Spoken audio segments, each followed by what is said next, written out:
Good day, YouTubers. I am Ragamuffin. Today, I want to look at Dwarf Fortress. I'm mostly a new player. I have played since back when, before the new game, but that does not mean I'm any good.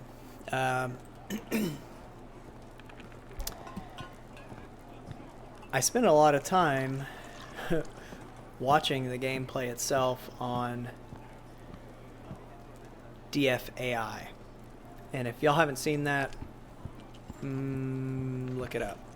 It's pretty cool. Somebody created an AI, I suppose, to play the game. And I kind of studied it and saw what its goals were, I guess I could say. And it was pretty effective. I don't remember. I think it chose starting locations based on like not having nearby goblins or whatever, because I don't remember it seeing very many sieges. But one of the things I noticed that the AI did was it purchased animals from the traders, and it made lavish meals, and just on repeat. And then when the traders would come by, they would trade, and the lavish meals went for a lot. So basically, this is not a tutorial, but it's a tutorial of how to make how to make a bunch of money, or how to create wealth for trading. So here's my cook, and he is a legendary cook, and he is preparing lavish meals, and that's basically on repeat. I got it on a work order, and he's basically gonna just make meals until he dies. Down here is my stockpile of meals, and there's just buckets of legendary meals. That's a cat. And the way the lavish meals works is they're called roasts, and they have 4 or 5 ingredients. I don't know, kind of irrelevant. But each time they haul an item to the kitchen to make a meal, it adds up. So he's got 4 strawberry plants there. Let's scroll down. Let's see what happens. See, he made that fast. So there was 2 stacks of different strawberry plants. Something else I didn't see, and that whatever. Anyway, so each one of them adds up to be the whole stack. So 2, 4, 6, that makes 10, whatever. Anyway, I'm not describing it very well. If you want to do that, just look at the wiki. I mean, you can figure that out. The way to level your cook fast is rendering fat. And that's on a work order as well. I just keep them doing it because basically you're going to go through and relinquish your animals of their lives and make them into food. And then whenever you've made a lot of food, and make drinks too, because drinks can be an ingredient in wow, I got lucky there. Can be an ingredient in the cooking. So blueberry wine roast. So there's other ingredients in here, but blueberry wine was one of the things. Strawberry plant, dwarven rum, dwarven beer.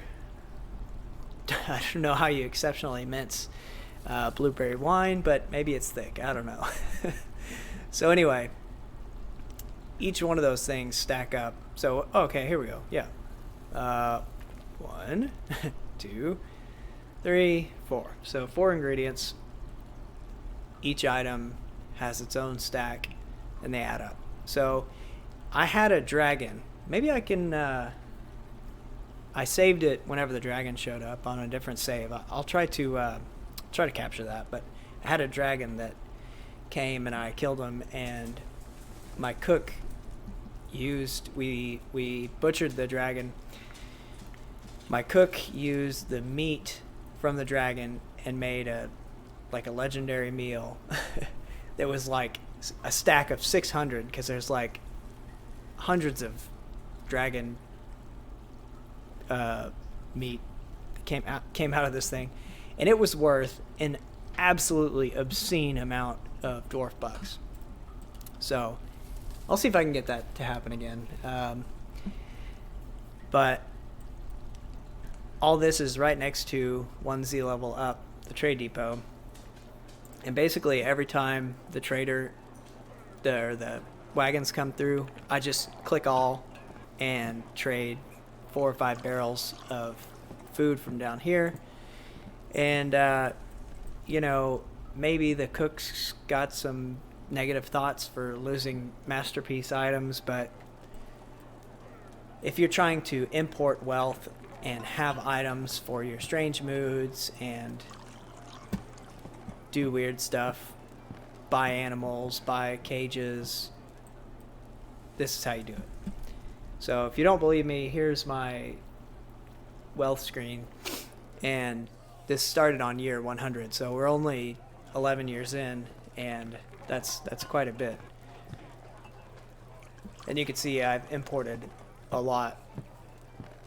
So I think that this save had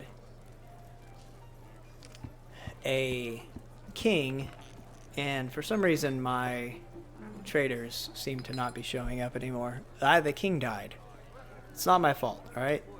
There was a incident with a forgotten beast, and someone may or may not have put the king into a squad unintentionally. I blame Bimble, but anyway. So let's I'll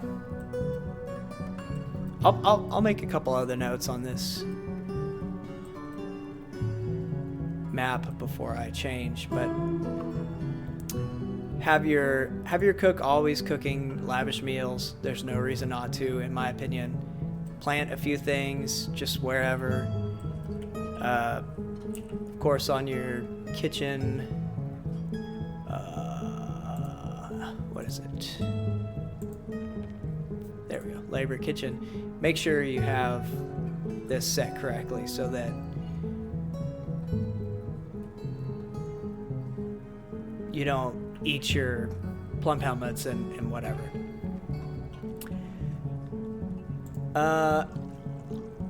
That's what I was looking for. Seeds. Okay, so don't cook your seeds. Grow them and make food from the plants and drink from the fruit. And then you can cook the drinks, so like I said, eat everything else. So there's that. Every time I have a guild hall, I try to make a small guild hall, and the dwarves don't like it. And I recently realized that it has to be, I think it's over 6,000 to be a guild hall. And whenever you have a small room, I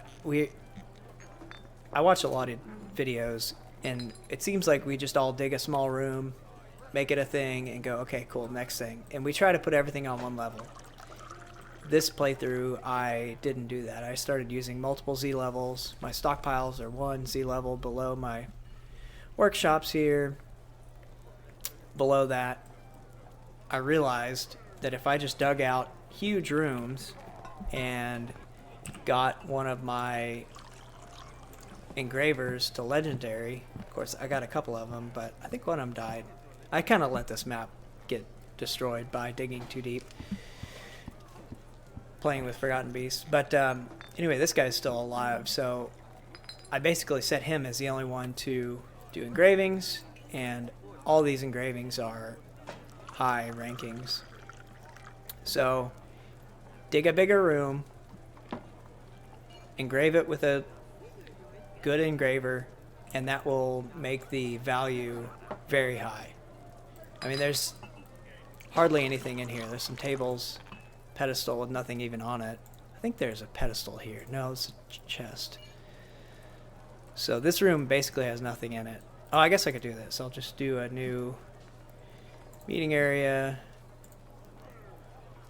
Include the walls because the walls have the engravings on them. Accept that, and I'll make a new guild hall, and I'll make it for my engraver.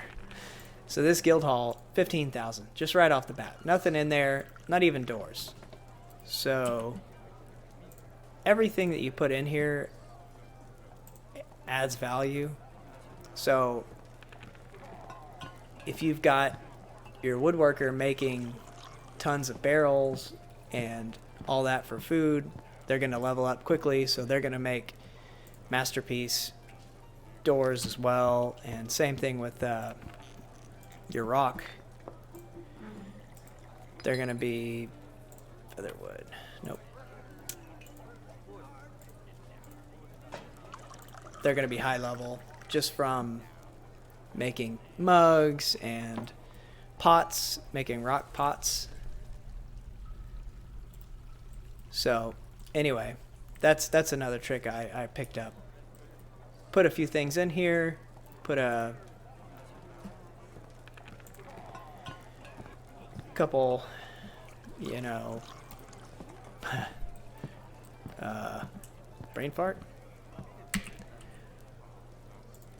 Artifacts, thank you, in here. Increase the room's value. I've got some chests, and of course most of these are legendary or higher ranking. Then you can see it really starts to add up the value. 48. I think there's an artifact in here that's worth something. 31,000 for mechanisms. Pretty legit. So of course that makes things a little easier. But anyway, if you need guild halls and you're wondering why your dwarves say you're not making guild halls, it's because the value of the room isn't high enough. And the trick is dig a bigger room, engrave it with a legendary engraver. What else do I want to talk about? There's our bedrooms. I just made them 2x2, gave him a cabinet and a chest, and this guy's got wet feet. Oh good, nobody's there. Also mist is great for mood. Alright, so here's our king on this map. I loaded an earlier save where he's still around. He's pretty happy. He's got, let's see, is he happy?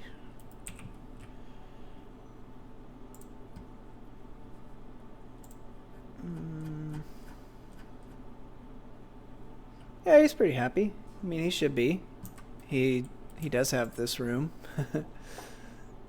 Can't really see the value of it. I guess I could assign it something.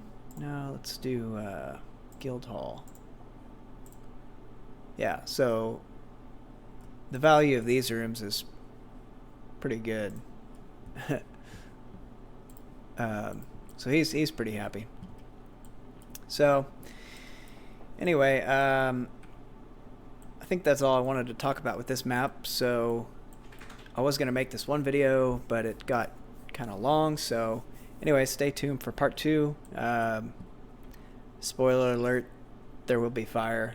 That's playing around with the dragon and making some food with that. I think it turned out pretty well. So anyway, be sure you watch that one. And thanks for watching this one. See you on the next one.